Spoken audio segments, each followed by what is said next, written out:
Hello everyone, welcome to our channel IS Fever and this is Manpreet. I hope you are doing well और आपकी preparation जो है बहुत अच्छे से चल रही होगी। आज की क्लास में हम पढ़ने वाले हैं राइटिंग टास्क 2 के बारे में। राइटिंग टास्क 2 का एक टाइप ऑफ ऐसे एग्री और डिसएग्री के बारे में। एग्री एंड डिसएग्री टाइप अगर ऐसे आपके पास आता है तो उसका राइट फॉर्मेट क्या है लिखने का और किस तरह से आप उसे प्रेजेंट करें कि एग्जामिनर आपको अच्छे मार्क्स दे दे। वही आज हम डिस्कस करने वाले हैं इस सेशन में, इस क्लास में। तो सबसे पहले तो आपसे रिक्वेस्ट है कि अगर आप चैनल पर नए हो तो प्लीज़ चैनल को सब्सक्राइब कर लो और बेल आइकन को भी प्रेस कर लो ताकि आने वाली वीडियोस के नोटिफिकेशन आप तक पहुंचते रहें। अगर आपने ऑलरेडी इस चैनल को सब्सक्राइब कर रखा है या आप ऑलरेडी ही हमारी इस फैमिली का हिस्सा हो तो आपका तहे दिल से थैंक यू कि आपने हमें इतना सपोर्ट किया।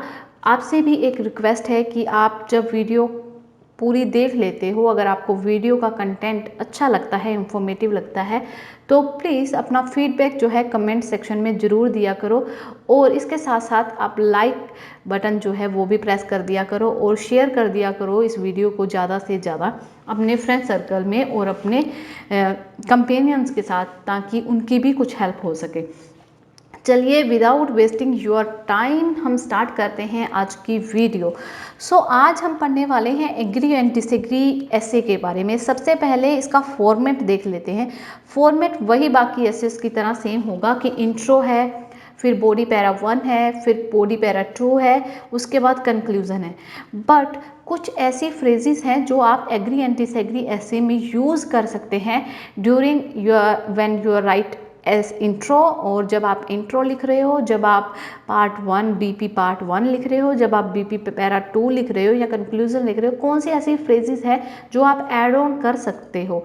वो डिस्कस करते हैं। सबसे पहले तो फॉर्मेट आपको सबको पता है कि इंट्रो आएगी।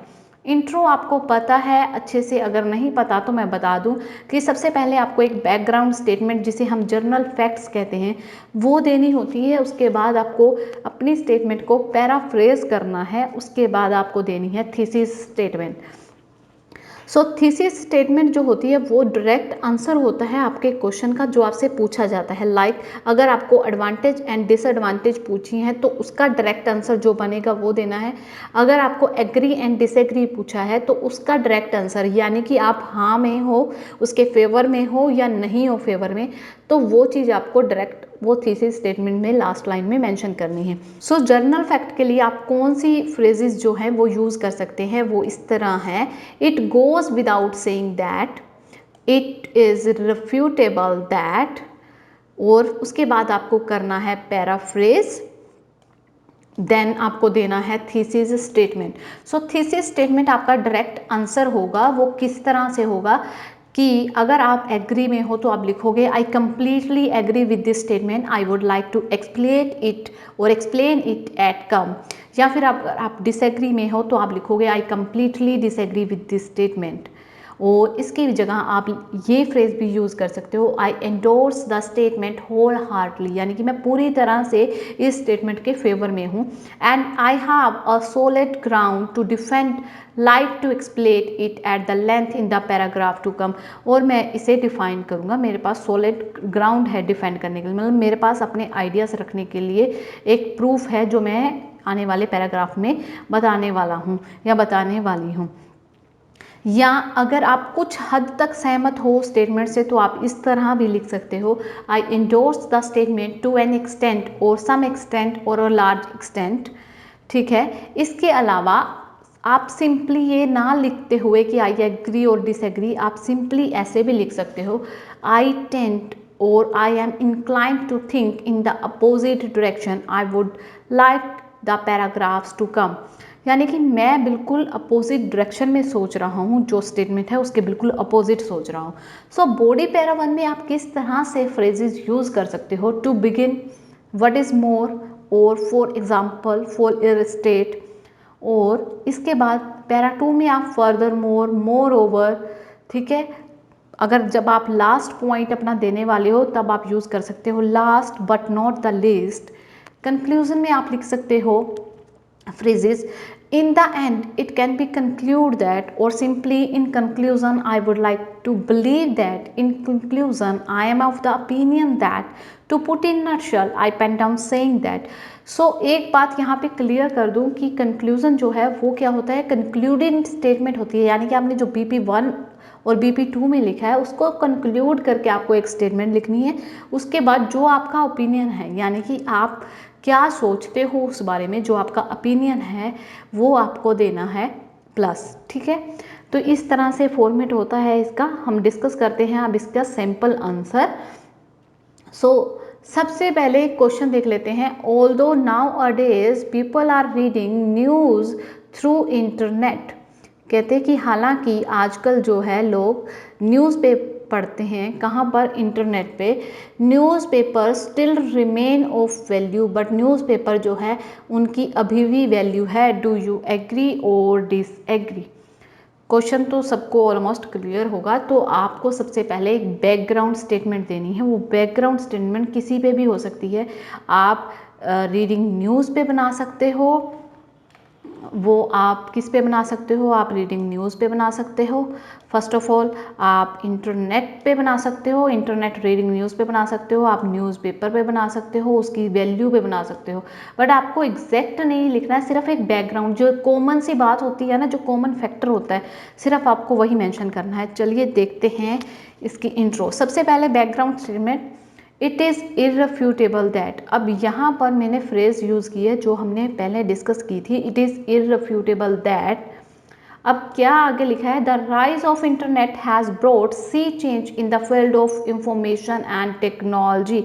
इंटरनेट जो है बहुत सारे चेंजेस लेके आया है, sea change in the field of information and technology में बहुत सारे चेंजेस लेके आया है। अब पैराफ्रेज कर रहे हैं हम जो हमारी ऊपर वाली स्टेटमेंट थी कि आजकल लोग बहुत सारी न्यूज़ पढ़ते हैं, बट जो न्यूज़पेपर है वो अभी भी अपनी वैल्यू रखे हुए है। Internet is making serious inroad in people's news reading habit. A lot of people now use internet to get latest update about the world around. Thesis statement अब क्या देनी है कि आप उसके फेवर में हो या नहीं। आप डायरेक्टली एग्री डिसएग्री ना लिखकर जो मैंने सबसे लास्ट में आपको फ्रेज बताई थी मैं वही यूज़ करने वाला हूँ या करने वाली हूँ, आप सुन सकते हो। However, I tend to believe that, क्या बिलीव किया आपने कि in spite of facing a serious challenge from internet से सीरियस चैलेंज मतलब कंपटीशन होने के बावजूद भी newspaper still holds its position firmly, मतलब कि इतना ज़्यादा इंटरनेट का कंपटीशन होने के बावजूद भी न्यूज़पेपर ने अपनी पोजीशन जो है वो होल्ड करके रखी हुई है, यानी कि आप न्यूज़पेपर के हक में बात कर रहे हो। A number of argument can be presented to defend my opinion.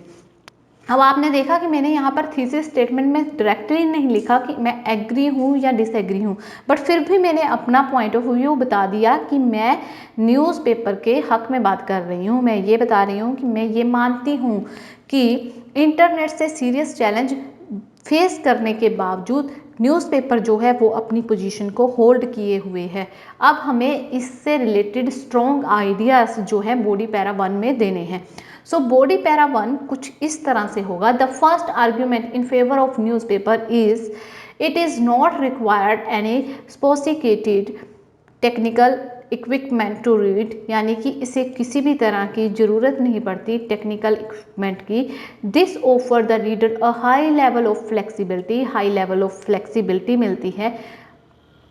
अब देखो कि किस तरह से लिंक करना है वो आपने नोट डाउन करना है। अब हमने यहाँ पर कहा कि वो सोफिस्टिकेटेड नहीं है, यानी कि बहुत ज़्यादा एक्सपेंसिव नहीं है उसके इक्विपमेंट, कोई इक्विपमेंट खरीदने की ज़रूरत नहीं है। क्यों नहीं है? क्योंकि ये हाई लेवल ऑफ फ्लेक्सिबिलिटी देता है रीडर को। The printed newspaper can basically be read.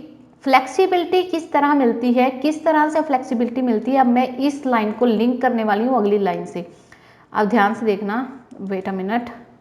अगर हम बात करें कि किस तरह से फ्लेक्सिबिलिटी मिलती है, the printing newspaper can basically be read in at any place at any time. Flexibility क्या है कि किसी भी टाइम पे और किसी भी प्लेस पे आप उसे पढ़ सकते हो। This is called flexibility. अब इस लाइन का इस लाइन से जो है आपको पता लग रहा होगा कि जो हमारा लिंक हो चुका है। फॉर एग्जाम्पल, अब हमने क्या दिया है उसका एग्जाम्पल। फॉर एग्जाम्पल जैसे कि a person may read paper while commuting. Commuting होता है ट्रेवल करना one place to other, to and from work, यानी कि जब वो काम पर आ रहा है या जा रहा है तब उसे पढ़ सकता है। And also the reader can absorb the information at his own pace, मतलब अपनी मर्जी से जो उसकी कंफर्ट लेवल है उस कंफर्ट लेवल में उसे इंफॉर्मेशन मिलती रहती है। अब ये होगी प्रॉपर लिंकिंग। ये स्टूडेंट बहुत मिस्टेक करते हैं कि वो लिंकिंग नहीं करते हैं अच्छे से। किस तरह से लिंकिंग होनी चाहिए आपको पता लग गया होगा कि हमने बात की कि टेक्निकल इक्विपमेंट की ज़रूरत नहीं होती। क्यों नहीं होती? क्योंकि हाई लेवल ऑफ फ्लेक्सिबिलिटी होती है। कोई महंगे महंगे इक्विपमेंट नहीं चाहिए, यानी कि कोई इंटरनेट के एक्सेस नहीं चाहिए, कोई हमें कंप्यूटर नहीं चाहिए, कोई हमें स्मार्टफोन नहीं चाहिए, सिर्फ एक न्यूज़पेपर चाहिए। और फ्लेक्सिबिलिटी इतनी है कि आप कहीं भी बैठकर किसी भी प्लेस में उसे पढ़ सकते हो, चाहे आप ट्रैवल कर रहे हो अपने काम से या काम पे या काम से घर पे। तो अब हम इसको ही सपोर्ट करते हुए अगला पैरा बनाते हैं। वो क्या है? अगला पॉइंट दे रहे हैं, फर्दर मोर लोकल इंफॉर्मेशन।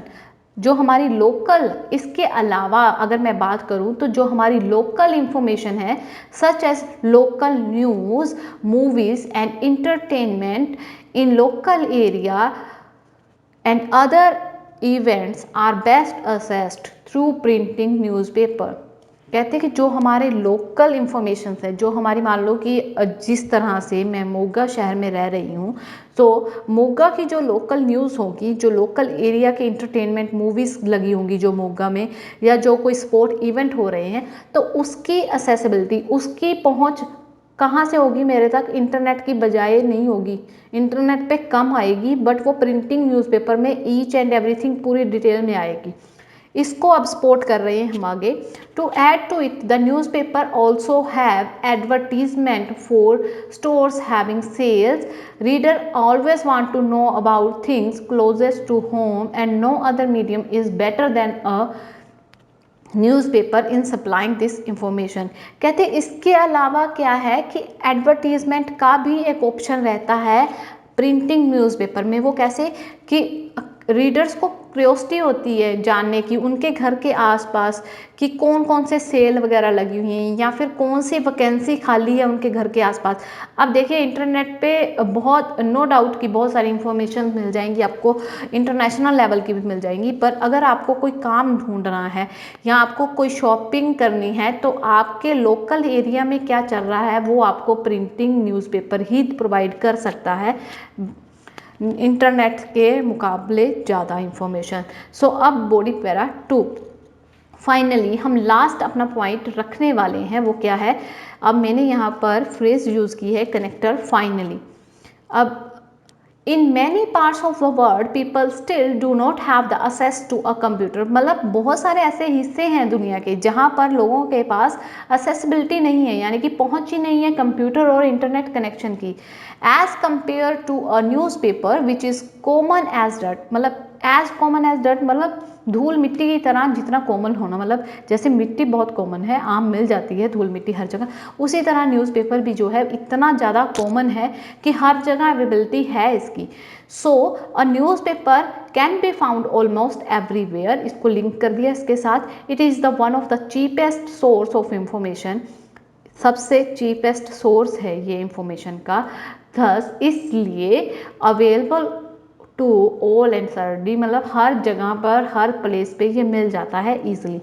सो ये हो गया पूरा न्यूज़पेपर के बारे में। अब मैंने अपना पूरा झुकाव जो कहा था कि आई टेंड टू बिलीव कि हाँ न्यूज़पेपर का होल्ड है, सो इसलिए मैंने अपना स्ट्रॉन्ग पॉइंट जो है इसको दिया है। बट अब यहाँ पर एक अपोजिट आर्ग्यूमेंट इंटरनेट के फेवर में भी लिखना पड़ेगा। सो इतनी बात जो हमने की वो की थी न्यूज़पेपर के बारे में। अब हम यहाँ पर बात करने वाले हैं इंटरनेट के बारे में। It is implicate that the appetite of news from the internet is growing। मतलब एपेटी होता है कि मतलब चाहत होना, न्यूज़ की भूख होना। जिन लोगों को न्यूज़ की भूख है वो क्या है कि वो इंटरनेट पे बढ़ती जा रही है दिनों दिन। That technical potential of the internet greatly surpasses that of printed newspaper in a number of ways. कि जो टेक्निकल्स हैं इंटरनेट पे वो क्या है, दिन पर दिन प्रिंटिंग मीडिया को क्रॉस करके बढ़ता ही जा रहा है। Through the internet there is the possibility of regular updates. मानते हैं कि इंटरनेट पे क्या है कि रेगुलर अपडेट्स होती हैं, इसलिए rapid access to large number of newspaper, बहुत ज़्यादा न्यूज़पेपर की मतलब हम अगर न्यूज़पेपर पढ़ते हैं तो क्या है कि हम एक टाइप का न्यूज़पेपर पढ़ सकते हैं, बट अगर आपको अलग अलग तरह के न्यूज़पेपर पढ़ने हैं तो वो आपको इंटरनेट पर ई पेपर में मिल जाएंगे। And being paperless it is very eco friendly, और इसका पेपरलेस होना अपने आप में एक खासियत है क्योंकि ये इको फ्रेंडली है। उस तरह से पेपर की वेस्टेज बहुत ज़्यादा होती है। However the average people get news from a variety of sources and the internet is just one of the, मतलब कहते हैं कि हालांकि बहुत सारे लोग जो हैं वो न्यूज़ फाइंड आउट करते हैं बहुत सोर्सेस हैं, यानी कि हो सकता है कि किसी रिलेटिव के थ्रू उन्हें न्यूज़ मिल रही हो सकता है कि वो प्रिंटिंग मीडिया के थ्रू न्यूज़ ले रहे हो सकता है कि कोई होल्डिंग लगा है उसके थ्रू या पैम्फलेट के थ्रू उन्हें न्यूज़ मिल रही है। बट इंटरनेट जो है एक वन ऑफ देम है, मतलब उसमें से एक हिस्सा है न्यूज़ गेन करने का। Therefore, I believe that printing newspaper is the king of all news media। इसलिए मुझे लगता है कि अब मैंने फिर से यहाँ पर आप गौर करेंगे, जब मैंने BP2 कंप्लीट किया था अपना, तो वहाँ पर भी मैंने कंक्लूज़न उसका दिया था, thus available to all and sundry. अब यहाँ पर भी मैंने जो है कंक्लूज़न दे दिया है अपने पैरा का। Therefore I believe that the printing newspaper is the king of all news media, यानी कि मैं अभी भी न्यूज़पेपर के हक में ही बात कर रही हूँ। अब बारी आई कंक्लूजन की। कंक्लूजन में आपको कंक्लूडिंग स्टेटमेंट जो आपने लिखा है ऊपर BP1 एंड BP2 में, उसे आपको कंक्लूड करना है और रीस्टेटिंग योर ओपिनियन, और जो आप एग्री में बात कर रहे हो उसको आपको लिखना है। To put in nutshell I pen down saying that, ये फ्रेज यूज़ की है, इसकी जगह पर आप टू कंक्लूड भी लिख सकते हो, इन कंक्लूजन भी लिख सकते हो। Online news has not lead to any decline in the circulation of newspaper, in fact it is still going great guns. कहते हैं कि हाँ, माना कि ऑनलाइन न्यूज़ ने कोई खास फर्क नहीं डाला है न्यूज़पेपर की सर्कुलेशन में, और इनफैक्ट जो है न्यूज़पेपर जो है is still going great guns. Still going great guns मतलब सक्सेसफुली रन होना, मतलब अभी भी सक्सेसफुली चल रही है। उसके बाद आपको जो अपना ओपिनियन देना है, आपको प्रेडिक्शन और होप भी बीच में ऐड ऑन कर सकते हो। लाइक देख, this equation might get change in future, शायद ये चेंज हो जाए फ्यूचर में, मतलब प्रेडिक्शन कर रहे हो आप, होप कर रहे हो कि हो सकता है ऐसा हो। हाउएवर वन वुड होप और इमेजिन दैट प्रिंटिंग न्यूज़पेपर, हम उम्मीद कर सकते हैं या एक पर्सन उम्मीद कर सकता है या इमेजिन कर सकता है कि printing newspaper and online newspaper would go hand in hand. अब go hand in hand also a phrase, इसका मतलब है साथ साथ ही चलेंगे आने वाले दिनों में। ठीक है, अब यहाँ पर हमने वो कैब यूज़ की थी स्टिल गोइंग ग्रेट गन्स। आप को समझ आ गया होगा अच्छे से। अगर फिर भी आपका कोई डाउट रह गया है तो प्लीज़ कमेंट सेक्शन में फ्रीली आप पूछ सकते हैं। और इसके साथ साथ हमारी वेबसाइट पे आपको एग्री एंड डिसएग्री ऐसे के बहुत सारे सैंपल मिल जाएंगे, तो हमारी वेबसाइट पे विज़िट कीजिए, वहाँ से जाके सैंपल्स रीड आउट कीजिए और उनकी प्रैक्टिस कीजिए जितनी हो सके, क्योंकि प्रैक्टिस करने से ही आपकी इम्प्रूवमेंट होगी। आई होप कि आज की वीडियो आपको इन्फॉर्मेटिव लगी होगी। अगर इन्फॉर्मेटिव लगी है तो प्लीज़ लाइक और शेयर ज़रूर कर दीजिए, क्योंकि इससे हमें मोटिवेशन मिलता है और हमें एक ऐसा लगता है कि आपको हमारी वीडियोस और हमारा कंटेंट अच्छा लग रहा है, और इससे हमें हिम्मत भी मिलती है और ज़्यादा वीडियोस अपलोड करने की। Thank you for watching and thank you for your support. Visit our website www.alsfever.org। वहाँ पर हम डेली मॉक टेस्ट भी कंडक्ट करते हैं, वो भी फ्री ऑफ कॉस्ट। अगर आप चाहते हो कि राइटिंग और स्पीकिंग की वैल्यूएशन, तो आप वो भी कर सकते हो। सारी डिटेल्स आपको हमारे चैनल पे और हमारी वेबसाइट के थ्रू मिल जाएंगी। Thank you.